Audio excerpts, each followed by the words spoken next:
too, but it's on sweet. There. She's also at the Department of Religious Studies. She has done a lot of work, or did a lot of work in the past at the other UT in Houston, Texas, at the UT Medical Center there. She studied she did a graduate study in Brazil at, my Portuguese is not. Yeah, that's fine. And pretty good. And she also, at Rice. Was a visiting fellow in the postgraduate study at King's College in London. She has had appointments at UT Medical Center, also University of Mississippi, and Rice University. So with that, I'll keep joining. Welcome. Thank you.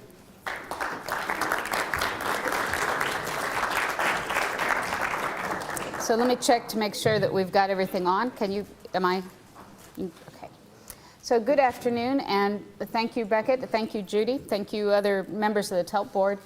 I have a fairly complimentary kind of position here, talking to people after lunch, after they have been sitting for several hours, and a somewhat theoretical topic, although what I'm hoping is to talk a little bit about some theoretical concepts of autonomy as they apply in the practice that everyone's been talking about this morning, how we think about promoting patients' choices and decision-making at the end of life consistent with who they are, not simply consistent with what the paperwork says we need to ask. So I'm hoping to talk perhaps a little more briefly than I was originally scheduled, because we are a little over the time that had originally been set for this, and I know that there will be, I hope, comments and questions and storytelling after I finish.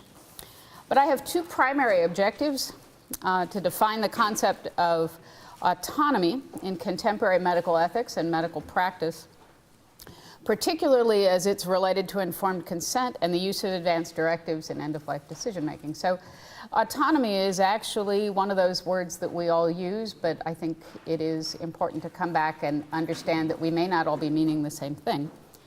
And then secondly, again, consistent with some of the discussion that's already been had today, examine the kinds of knowledge that shape patients' capacity for autonomous choices, and particularly on autonomous choices in end-of-life care, and how we, caregivers and institutions, can both enhance and at times diminish that knowledge, the kinds of knowledge that people think they have.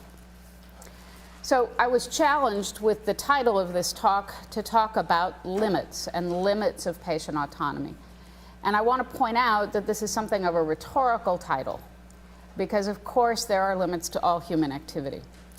And all human activity has practical limits, not to mention the sort of more philosophical limits that if we had 6 or 7 more hours we could spend talking about.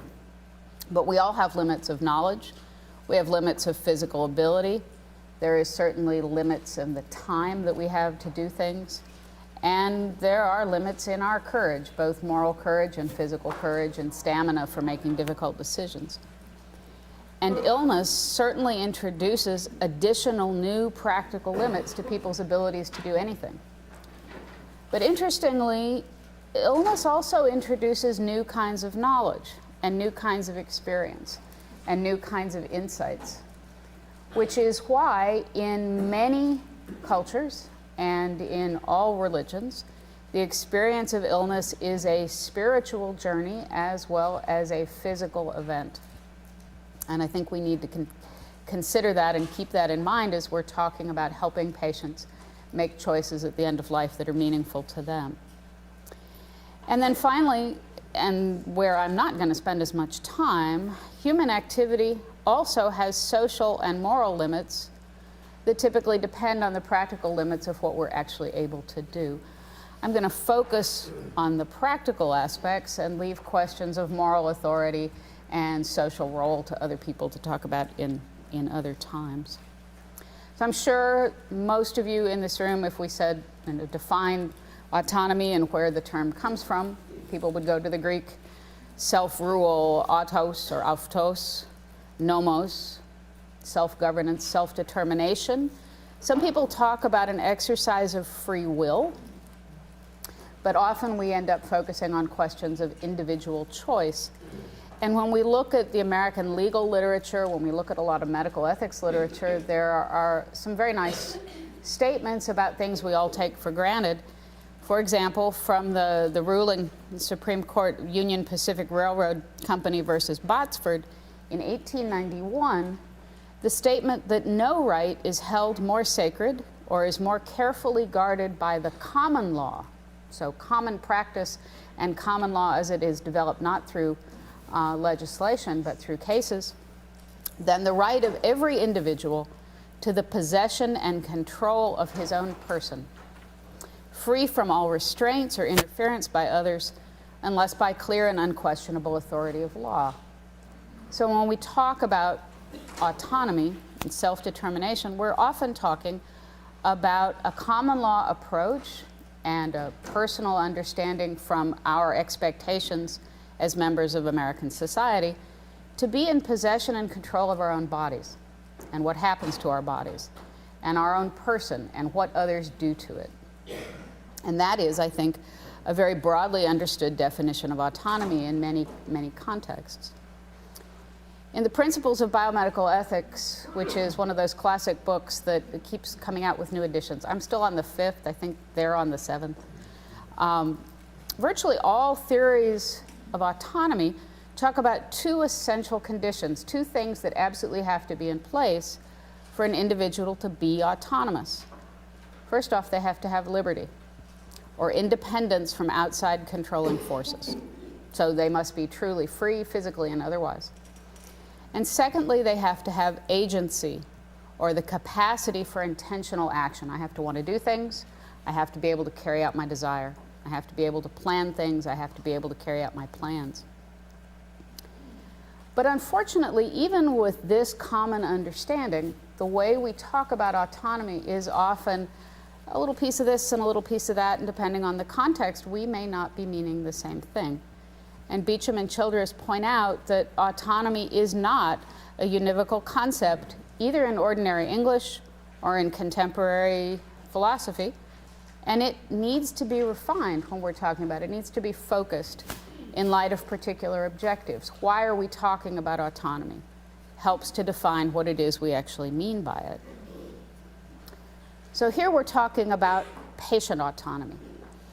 And when we talk about patient autonomy, we end up very often thinking about self-determination, self-rule, in terms of medical treatment.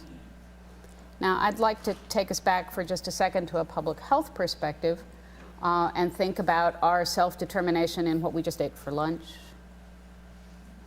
other activities that we may say, yes, I'm self-determining, and I am going to self-determine to take the elevator.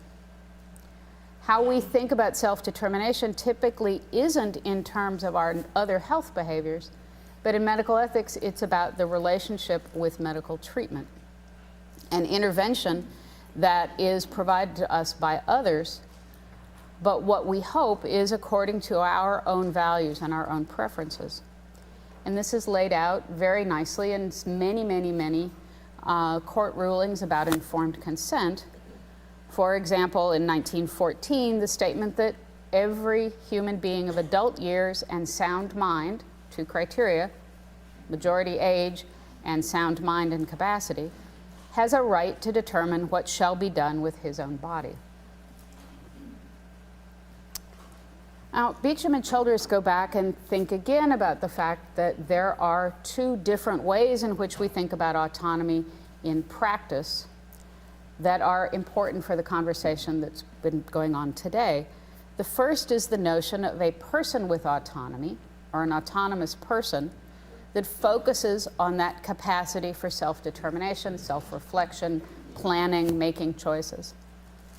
And then there is the autonomous choice itself, the action, the decision-making process, which is a focus on independent, informed decision-making and action. So the person who may be autonomous may also choose not to be. The person who is autonomous may find him or herself constrained in some way from acting, and so autonomous choices and autonomous decision-making becomes very much our focus in medical practice and medical ethics. When we think about the context then, we end up thinking about patient autonomy in terms of a legal and a moral right to decide for ourselves what's going to be done, to make choices for ourselves about our bodies, about our health, about medical treatment, not simply what we do for ourselves, but in the context of a social relationship and a theoretical relationship with someone else, typically a physician. And I know this is something that's been talked about a little bit already this morning, but a therapeutic relationship with physicians and increasingly healthcare institutions, structures with many, many, many people, not all of whom stick around long enough to have a relationship with the patient, but who are involved in the decisions and the subsequent action that affects the patient's health. In the United States, when we talk about autonomy in healthcare, we go very quickly to the concept of informed consent. And this is because both law and ethics focus on the process of informed consent and focus on the content of informed consent when we talk about how to safeguard patient autonomy from encroachment by institutions or by physicians, and how to promote patient autonomy through a partnership with caregivers. Now, one of the challenges is that this partnership in the law and in ethics is also viewed as potentially adversarial, a relationship where the patient wants one thing and the clinician wants something else. Maybe not consciously, but where the decision-making comes together in a period not of partnership and shared decision-making, but tension and potential conflict over what the right thing to do would be. And both in the law and in ethics, the notion is that open communication is essential to informed consent, and that this open communication is going to sustain the partnership, prevent conflict, and promote the autonomy of the patient. There was a little bit of discussion already this morning about this notion of informed consent and it as an ethical and legal ideal. Typically, we talk about informed consent in the ideal context as being a process of shared decision-making. And that word shared is important, but decision-making is the focus. And this sharing is actually an interesting dance between the doctor and the patient, where the physician presents reasonable medical options for benefit, consistent with standards of good clinical practice and professional judgment, what the doctor brings to the table. But the then informed patient chooses from among those options, consistent with his or her personal values. That all sound familiar? Thus, we introduce the fact that the patient's capacity for autonomy is dependent on capacity for decision-making, freedom of choice, freedom of coercion from the physician or others, and the physician's adequate disclosure of information regarding the decision or choice to be made. So the patient's autonomy is held to be dependent on what the physician actually says. And then the patient's comprehension, sufficient to make a reasoned decision and act in making an autonomous choice. So the patient, in being autonomous, is still dependent upon the physician in this model. Even more so, legally adequate disclosure, as you heard already this morning, is not necessarily the same thing as full communication and full discussion of any particular issue. Legally adequate disclosure includes the patient's understanding, receiving the information and understanding, the diagnosis for which the intervention is proposed, the nature and purpose of the intervention, the intended benefits and anticipated risks of intervention, and then alternatives to the proposed intervention, their intended benefits and anticipated risks, including the benefits and risks of doing nothing. And here we come to the limits of patient autonomy at the first point. The traditional definition of informed consent, designed to promote patient autonomy, limits the patient's options to those that are presented by the physician as medically reasonable for the patient's circumstances and consistent with the standards of professional medical practice. So patients then have extensive freedom to refuse intervention, but a very limited ability to demand interventions not recommended or offered to them. Their autonomy to shape what it is that's going to be done with their body is one primarily to refuse, not to demand, to request, but not necessarily to expect those things beyond which the physician believes to be medically indicated. Again, the patient's autonomy, as broadly construed, is limited by the physician's judgment. This became a fairly significant issue in early years about informed consent and autonomy at the end of life. Was the patient actually autonomous when dying? And was consent necessary for life-saving treatment? And life-saving is a phrase that was used quite a bit in the 60s, 70s, and 80s. We try to stay away from it today. It's very hard to save a life. We lose them all, eventually. If a patient could refuse intervention, could that patient still refuse intervention if refusal would lead to death? This was a major philosophical and legal and medical question in the 70s. And it remains a concern to many people today, particularly families. Can you be competent and agree to die? I have, in the last 6 months, been involved in an ethics consultation where that was the issue. A patient was willing to die, but said, I don't want to die, but I don't want the intervention. I'm willing to die, but I don't want the intervention. Is that inconsistent or nuanced?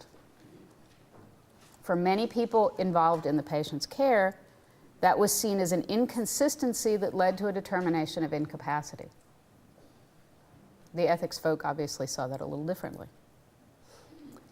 If you are terminally ill, are you in fact, by definition, as many people would see it, unable to act in a fully competent manner because of your physical limitations?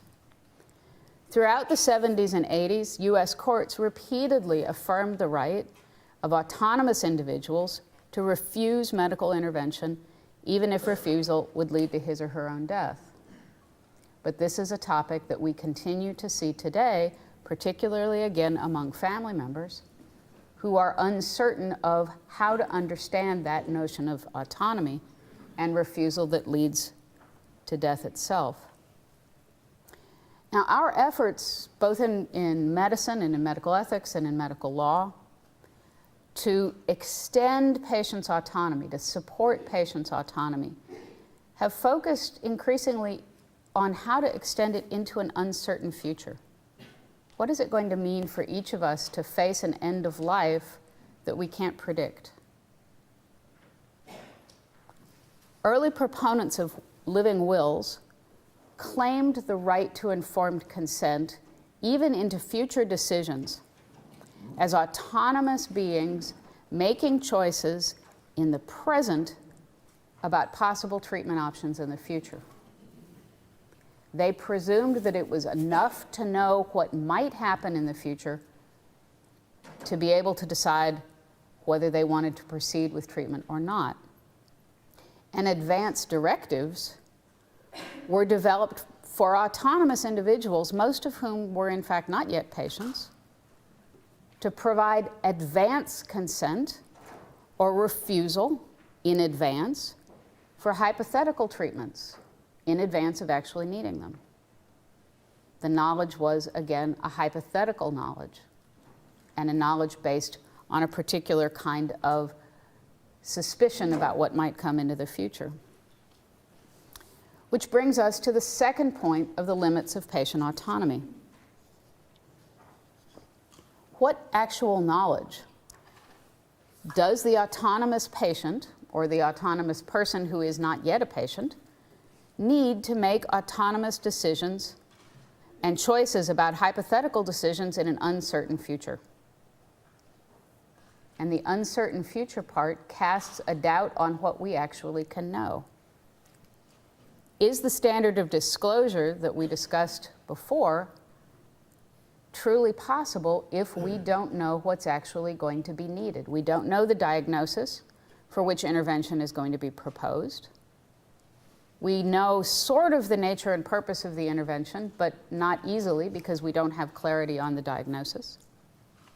The intended benefits and risks that are anticipated are known, but again, in a hypothetical sense. And the alternatives are often unknown, again, because we don't know the basics of the treatment or the condition for which we're planning. So I ask the question, as we've been talking about today, as something of a challenge that all of you have faced and that patients are often very conflicted about. How do individuals, patients or not, develop treatment preferences? How do people decide what they want? How do they decide what they should have or what their loved ones should have when it comes to end-of-life care? I think a minority of the information is from authoritative medical sources. And that's particularly a small minority when the person is not yet a patient. Sometimes, if we're lucky, it comes from patient education materials, like some of the things that have been passed out today. Sometimes it's from authoritative internet sites. Not so many authoritative internet sites as there are questionable ones. But a lot more information comes from unofficial sources, from the popular media, particularly television depictions of other people's stories, stories that grab the headlines, usually because they're shocking or disturbing or particularly sad or a heroic ending. Sometimes information that is embedded in those stories is like the information that one might get from families and friends. It's anecdotal. It's shaped for the moment that the person is seeing it or hearing it. And it's not necessarily intended to be the kind of planning-based information that we would hope to get from authoritative medical sources. And then there is personal experience with others' illness and death. This, I think, is a particularly important source of treatment preferences, but it's often a negative one. I don't want to go out like grandma. I don't want to be a Terry Schiavo. I don't want to be whatever the thing is that people are most afraid of or are most likely to have seen in a negative light. That often colors their treatment preferences, again, with the notion of, I don't want. Not I do want or I would like, but a negative refusal, which is, of course, what our documents and our law permits people to focus on. So when we ask a third point of limitation of patient autonomy, what knowledge do autonomous individuals really need to make autonomous decisions and choices about future medical intervention? Clearly, they need factual information, intellectual, rational data, perhaps. Those of us who work in academic medical centers tend to intellectualize a lot of things, and we need a little bit more data than many other people do. But information about likely diagnoses for the future, likely interventions, and their likely effectiveness in a hypothetical scenario that has not yet befallen this patient. But then that patient has to think about self-knowledge. In this hypothetical scenario, how will I react? Do I know? Are my personal values well enough established that I can begin to articulate how I do and do not want to live as a sick person if I've never experienced being sick? What are my preferences for intervention if I've never seen those interventions? What are my fears? Most of us are more fearful of the unknown than we are of things we truly know. And then, as has been discussed in multiple venues in this conference and yesterday, What are the sources of meaning that I have in my life that can help me interpret all of these questions about both self-knowledge and my preferences? And then finally, something that I think is important that we see among people who are already patients, already experiencing some sort of illness when they begin to think about advanced directives or treatment choices, experiential knowledge with illness and the related insight it brings. Someone who's been on a ventilator has a much clearer understanding of what that's going to be about than someone who has never even set foot in a hospital. Maybe they've seen it on television. And I'm sure most of you have seen things on television that look like really bad mock-ups of what they're trying to portray. You know the difference, most other people do not.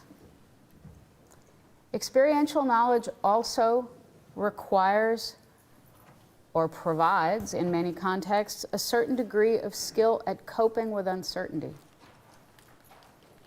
Most of us don't know what tomorrow is going to bring in the bigger picture.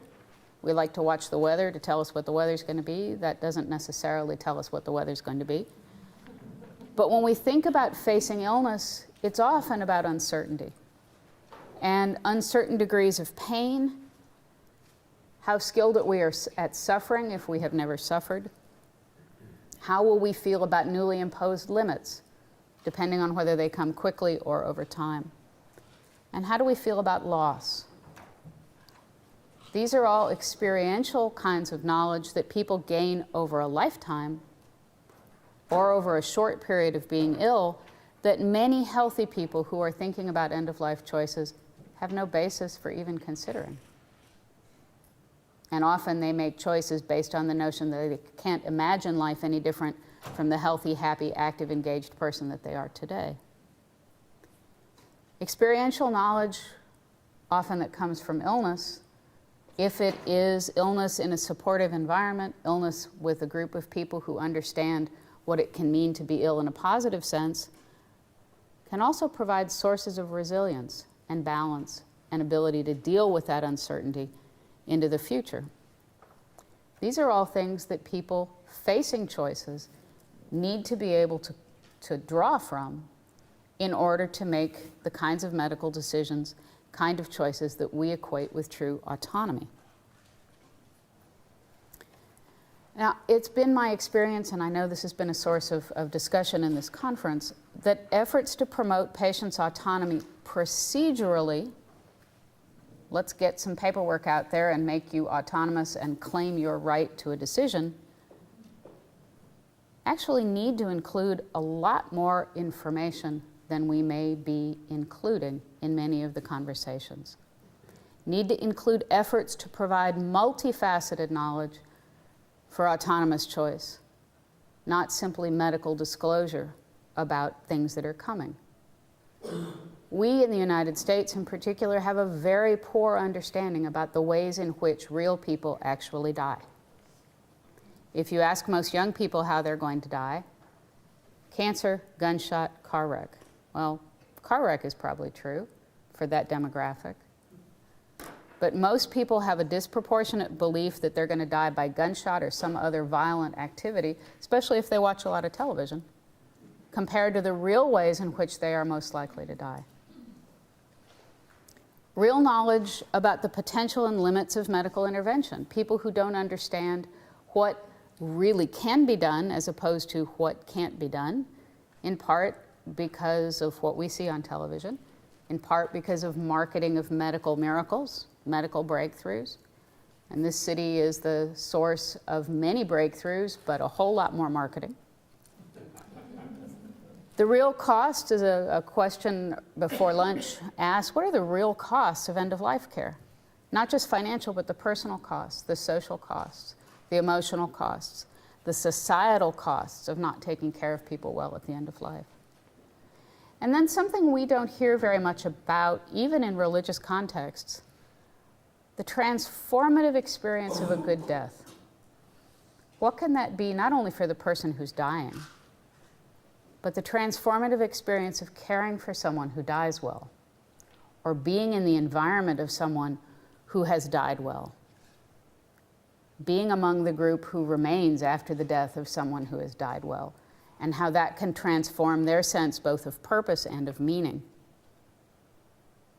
This is an area where there needs to be more focus procedurally on how we talk about advanced care planning. And so, limit number 4 to patient autonomy is that many institutional policies and procedures for decision making, particularly at the end of life, focus on that traditional disclosure of risks and focus on that traditional understanding of informed consent that emphasizes general factual information and not context-driven, evidence-based information for the patient. And patients are unlikely to make autonomous end-of-life care decisions with only this incomplete and not contextually based information. Gaps in their experiential knowledge and their self-knowledge can lead people who seem to be autonomous at the time to make choices that are actually inconsistent with their true choices, both conscious true choices and unrecognized ones, and their preferences that they might express if they were able to give it more thought. So I would like to ask you all questions about, and for discussion, not particularly calling on people at the end of the discussion, but a question about policies that we use for promoting autonomous decision making. And decisions that our, policies that our institutions have that are supposed to shape the way in which patients are involved in decisions about life support, about treatment decisions at various points in their disease trajectory, and about the way in which we engage them in end-of-life care planning. Where do we focus? What do we focus on? How do we, in fact, give people information that limits their ability to make autonomous choices about things like resuscitation and intubation? Dialysis, which you can stop, not quite as easily as you can start, but often that information is not clearly provided. Tubal feeding and hydration. And then even the questions of advanced directives and surrogate decision making. Do we narrow the kinds of information that people get to the point where they can't make a fully informed, fully autonomous choice, but their choices have been narrowed already by the way in which the question is presented? So I'm going to stop here and hope that we can have a little bit of conversation. I said this was a theoretical conversation on my part, intended to stimulate practical reflection after this morning's very practical comments about how to. I'd like to go back to the question of institutional activities and support. Is your hospital, is your institution a place that supports autonomy and autonomous decision-making, or is it a more administrative place where the paperwork gets done in a timely fashion and people may not entirely be sure what it is they've done and agreed to? So comments, questions, stories?